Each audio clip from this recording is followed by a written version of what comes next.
주식 투자 심플하게 충분하게 스텝스. 안녕하십니까, 스텝 산사입니다. 오늘은 제가 오랜만에 책 소개를 드리려고 해요. 앞으로는 웬만하면 분기에 한 번 정도는 이런 시간을 가지려고 합니다. 저는 사실 이 3이라는 숫자를 엄청나게 좋아합니다. 전통적으로도 우리나라도 3을 좋아하죠. 그리고 어떤 종교든 간에 세 가지를 만들어서 종교적인 논리를 만들잖아요. 그 영향을 받은 건 아니지만 이상하게 3을 좋아하게 돼요. 애널리스트로서 일한 지가 좀 됐는데 보통 어떤 주장을 하기 위해서 근거를 받을 때도 3개로 만들려고 노력을 많이 하고요. 어떤 내가 결정을 해야 될 때도 너무 정보가 많으면 3개로 어떻게든 줄이려고 노력을 저는 많이 하는 편입니다.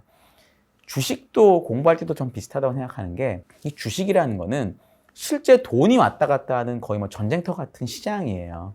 그러니까 주식으로 내가 돈을 좀 벌고 싶다, 또는 주식으로 어느 정도 내가 재산을 일구고 싶다라고 생각하시면 대학교 때 저희 4년 공부하잖아요, 전공을. 그 정도의 노력은 충분히 해야 된다라고 저는 생각을 해요. 그냥 공부도 안 하고 경험도 없는 상태에서 내가 주식으로 돈을 벌겠다는 생각은 거의 말이 안 됩니다. 그러니까 주변에 되게 운이 좋아서 주식으로 돈 번 사람이 있을 것 같지만 그렇지 않아요. 그분들은 뭔가 공부를 했을 거고 최소한 경험이 있던지 이런 게 있었을 거예요. 그래서 저는 책 소개를 계속 드리는 이유가, 경험은 시간이 필요하지만 기본적으로 책은 처음에 바로 접근할 수 있는 거거든요. 그래서 드리고 있습니다. 주식하는데 전 3가지가 정말 꼭 필요하다고 생각을 하는 게, 첫 번째는 제일 중요한 건데 멘탈이고요. 멘탈. 두 번째는 사실은 전 버텀업이 더 중요하다고 봐요. 버텀업으로 기업을 분석하는 능력. 그리고 세 번째는 주식시장의 흐름이 어떻게 돌아가는지, 매크로가 어떻게 되는지, 탑다운에 대해서 알아야 된다고 저는 봅니다. 첫 번째 멘탈에 관한 책이 뭐였냐면은 앙드레 코스톨라니가 썼던 돈 뜨겁게 사랑하고 차갑게 다루어라 입니다. 그러니까 이 책이 읽다 보면 이분이 1900년대 초반부터 주식을 했기 때문에 주식, 증권 어떻게 하는 게 마인드세트를 어떻게 해야 되는지, 전쟁 2번 겪으니 이런 얘기 막 나오거든요. 그러니까 그걸 통해서 저희가 정신적인 멘탈을 다잡는 거고요. 특히나 주식을 하게 되면 인간의 본성을 계속 거슬러야지 돈을 많이 벌 수 있어요. 저도 많이 벌었다고는 절대 못하지만, 예를 들어 주식이 오르면 되게 팔고 싶습니다. 주식이 빠지면 그냥 갖고 있어요. 왜냐하면 나 손실 확정하기가 싫으니까. 그 다음에 막 주가가 오르면 막 사고 싶습니다. 남들이 좋다고 하니까. 주가가 막 빠지면 막 팔고 싶어요. 이게 되게 자연스러운 인간의 본능인데, 이걸 정확히 반대로 하는 사람이 주식으로 돈을 벌거든요. 그러니까 그런 멘탈을 다잡기 위해서 첫 시작이 그 책이었습니다.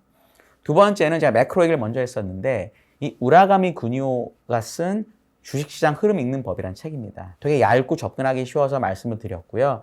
요거는 일본의 80년대를 이야기를 하고 있기 때문에 지금하고 똑같지는 않지만 기본적인 흐름을 느끼기에는, 예를 들어 지금이 어떤 시장인지를 느끼기에는 정말 좋다라고 제가 생각을 했던 책입니다.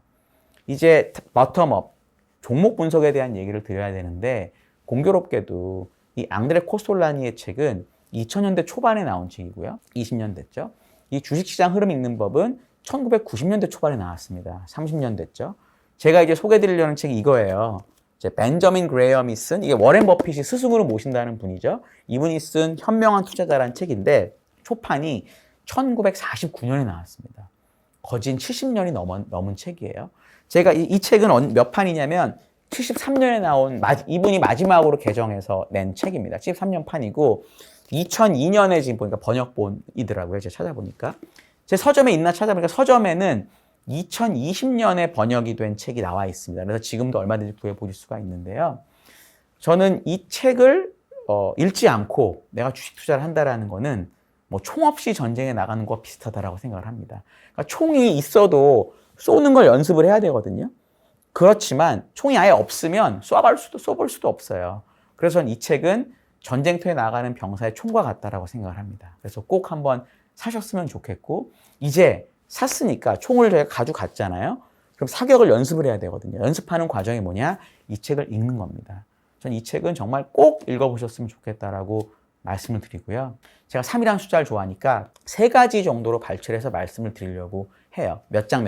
전체가 20장인데 그걸 다 말씀해 줄 수는 없으니까 그중에 3장만 제가 뽑아가지고 이야기를 드리도록 하겠습니다. 첫 번째로 말씀드리고 싶은 장은 1장이에요. 1장에 보시면 어떤 얘기가 나오냐면 1장을 제가 펴서 볼게요.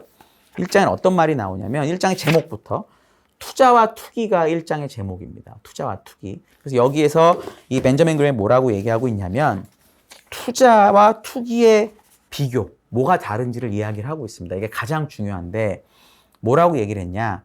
투자란 자산의 가치와 사업 전망 등에 대한 철저한 분석으로 투자 원금을 지키면서 적절한 수익을 얻으려는 행위를 말하며 그렇지 못한 행위는 투기적인 것이라고 말할 수 있다고 했습니다.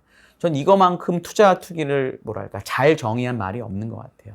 그러니까 자기가 가치와 전망을 분석해서 원금을 잃지 않으려고 노력하면서 돈을 벌려는 행위는 투자인 거고 그 외의 것들은 투기라고 주장을 하고 있습니다. 매우 중요한 얘기다라고 생각을 하고요.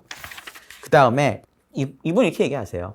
그러니까 투자도 현명하지만 투기도 현명할 수 있다. 자기가 감당할 수만 있으면 투기도 괜찮다고 얘기를 하는데 대신 투기할 때 세 가지는 절대 안 좋다. 이런 투기는 현명하지 못한 투기다라고 얘기를 하는 부분이 있습니다. 어디냐? 나는 투기를 하고 있어요. 누가 봐도 이건 투기야. 근데 어떻게 생각하냐면 나는 이건 투자다라고 생각하면서 투기하는 경우에 그러니까 공부가 되게 안 돼 있고 원금에 대한 이런 계산도 이런 것도 안 해놓고도 난 투자라고 생각하고 투기하면 정말 위험하다라는 거고요. 두 번째는 적절한 지식이나 기술적 분석 능력이 없는데도 직업적으로 투기하는 경우. 그러니까 함부로 전업하지 말라는 얘기입니다. 이 얘기는. 이게 두 번째고요. 세 번째는 자신이 감당할 수 없는 범위 이상으로 돈을 거면 이것도 투기라고 얘기를 하세요. 그 다음에 바로 뭐라고 얘기를 하시냐면 보수적인 입장에서 보면 비전문가가 빌린 돈으로 하는 모든 주식 투자는 투기 거래라고 할 수 있다고 얘기를 하십니다. 그러니까 이분은 돈을 빌려서 투자하지 말라는 뜻은 아니에요. 그러니까 내가 공부가 충분히 돼 있고 어느 정도의 경험이 쌓였다면 빌려서도 할 수 있다는 건데 비전문가가 돈 빌려서 투자하면 이건 다 투기다라고 이야기를 하고 있습니다. 1장은 이런 내용이 위주로 돼 있어서 스타트하기 너무너무 좋아요. 그리고 나머지 두 장은 8장하고 20장을 말씀을 드릴 건데 이건 제가 고르지 않았어요. 제가 뭐라고 제가 고르겠습니까? 이 책의 서문에 보시면 워렌 버핏이 뭐라고 그랬냐면 당신이 만약에 물론 다 읽는 게 제일 좋은데 시간이 없고 그러면 8장하고 20장은 꼭 읽어라. 이렇게 얘기를 하고 있습니다. 요 두 개는 꼭 읽어라라고. 그래서 두 장을 말씀드릴 거예요. 8장의 제목이 뭐냐면 투자자와 시장 변동입니다. 이렇게 보시면 될 것 같아요. 이분도 시장 가격 변동을 통해서 돈을 벌겠다는 시도를 다 무시하지 않습니다. 예를 들어 오를 것 같을 때 미리 사서 먹고 다시 팔고 이거를 나쁘다거나 이렇게 생각하지 않아요. 근데 계속 주장하는 게 뭐냐면 비전문가가 시장을 예측해서 돈을 벌려는 행위는 대단히 돈을 벌 가능성이 낮아 보인다라는 얘기를 계속 하고 있습니다. 그러니까 어차피 우리는 시장 변동을 다 먹으려는 의도보다는 좋은 주식을, 그냥 주식이 아니죠. 좋은 주식을 골라가지고 잘 산 다음에 중간에 여러 가지 파동을 견디고 내가 생각하는 적정 가치까지 기다린 다음에 주식을 팔아서 돈을 벌겠다라는 개념인 거죠. 워렌 버핏도 계속 얘기를 했던 게 뭐냐면 그분도 이건 좀 과장이긴 하지만 그분의 과장이긴 하지만 10년도 갖고 있지 않을 주식이라면 1초도 갖고 있지 않겠다는 얘기를 하잖아요. 근데 그분도 주식 사고 팔아요. 그러니까 그걸 철저히 지키진 않지만 일반인들한테 얘기할 때는 그런 식으로 얘기를 하는 거죠. 왜냐하면 이런 시장 변동을 통해서 돈을 버는 게 워낙 어렵다는 걸 잘 알기 때문에. 그래서 이 8장의 제목 투자자와 시장 변동에 대해서 잘 아시고 꼭 읽어보시면 좋겠다고 생각을 저는 해요. 그리고 20장이 사실은 저희가 알고 있는 이 벤저민 그레엄의 그 증권 분석 개념을 거의 집대성했다라고 보실 수 있어요. 왜냐? 20장은 제목이 뭐냐면 투자의 안전거리입니다. 주식을 조금 공부하신 분들은 이 안전거리, 이 안전마진 개념을 아실 거예요. 벤저민 그레엄이 이 책 전에 증권 분석이라는 책을 1930 몇 년에 썼는데 거기서 나오는 게 담배꽁초 투자라는 얘기를 해요. 그러니까 꽁초가 장초를 찾는 게 아니라 사람들이 버린 꽁초 중에서 아무도 안 보는 주식 중에서 조금 필게 남았으면 그거 펴서 먹으면 최고다. 옛날 개념이었거든요.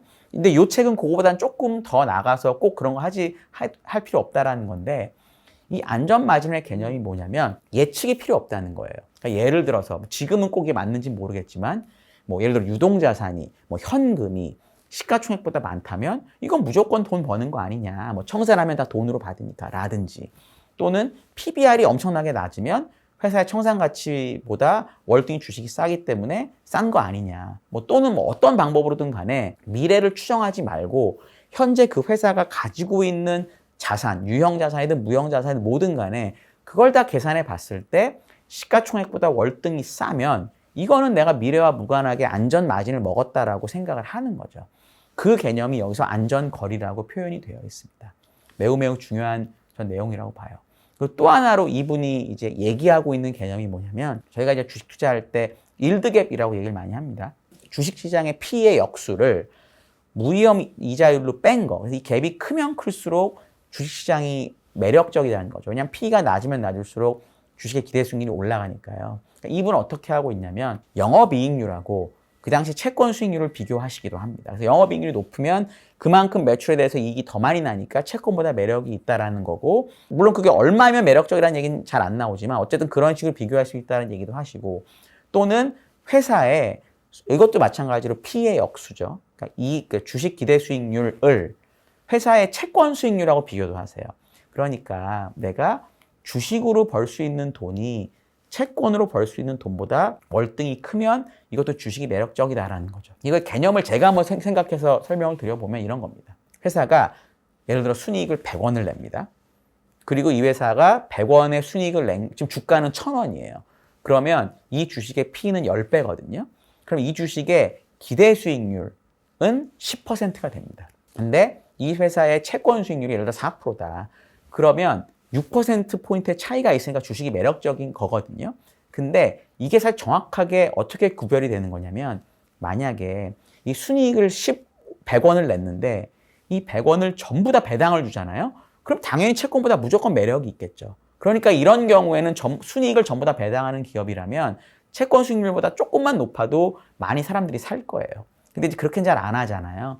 순이익이 있으면 그중에 일부는 유보를 하고 나중에 투자 재원으로 쓰는데, 그러면 예를 들어 100원을 벌어서 50원을 배당을 주면 5%니까 채권보다 조금 높잖아요. 그럼 요거는 사실 매력이 없다라고 보는데, 그때 이제 기업 분석이 들어가는 거죠.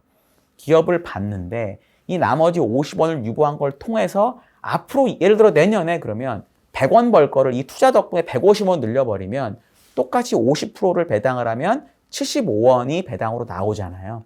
그러면 채권보다는 금리가 더 올라가는 거니까 이런 미래에 그 배당 수익률이 올라가는 걸 감안한 배당 성장률이라고 하는데, 올라가는 걸 보면 이 주식을 또 살 수 있는 거죠. 그렇기 때문에 P를 계산하는 이론적인 방법은 위에 배당 성향이 들어가고요. 배당 성향이 들어가고 밑에는 주식 기대 수익률하고 성장률이 그래서 들어갑니다. 그러니까 성장을 많이 하고 배당을 많이 하고 주식의 위험 수익률이 낮으면 P가 올라가는 거거든요. 그게 요 안전마진, 일드갭 여기서 나왔다라고 보셔도 저는 될 것 같아요. 논리적인 근거는 고든이라는 다른 부분이지만 개념적으로는 같다라고 보셔도 될 것 같습니다. 다시 말씀드리면 첫 번째 세 장 얘기 드렸고 나머지도 꼭 읽으세요, 제발. 3개인데 1장은 투자랑 투기에 대한 개념을 이분이 얘기하시고 계시고, 8장에서는 시장 변동, 이 시장 변동하고 투자자가 어떻게 우리가 대응을 해야 되는지를 얘기하고 있고, 20장에서는 기업 분석에서 이분이 되게 중요하다고 느끼는 이 안전마진 개념을 이야기하고 있습니다. 이 책 보신 분들 많을 것 같은데 책에 대한 의견 있으시면 꼭 좀 달아주시고요. 뭐 질문 있으셔도 달아주시면 제가 답변 드리도록 하겠습니다. 감사합니다.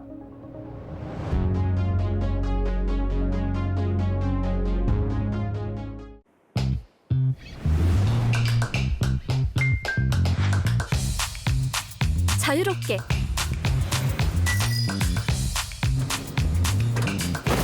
편리하게 간결하게 그랬더니 집중 투자의 핵심에 집중하다. 우리는 심플 그러나 충분 주식 투자 심플하게 충분하게 스텝스